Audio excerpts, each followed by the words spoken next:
Што и да се случи со цената на струјата, ценовен шок за граѓаните нема да има, категоричен е премиерот Ковачевски. И тоа можам да го потврдам дека владата нема да дозволи да има ценовен шок за граѓаните, значи за сите граѓани, како што не дозволивме и до сега.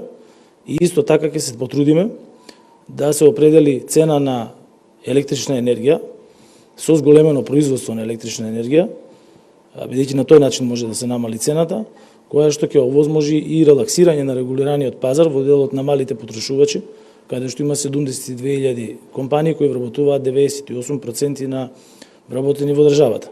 Во однос на јавните и државните институции кои направија долг за струја од 40 милиони евра, а се од витално значење, премиерот Ковачевски потврди дека долгот ќе биде платен и дека ниту едно од нив нема да остане без струја. Владата предвиде средства со постојаната прераспределба на буџетот, која што е доставена до собранието.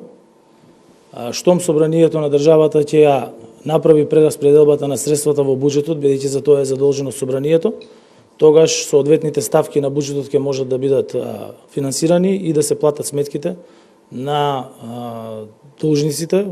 По краткотрајното ретерирање, берзанската цена на струјата повторно се движи во неповолен правец, бидејќи завчера достигна 400, а вчера дури 500 евра за мегават час. Разликата во полза на граѓаните и малите и средни предпријатија ја субвенционира државата, па првите плаќаат 80, а компаниите 95 евра за мегават час.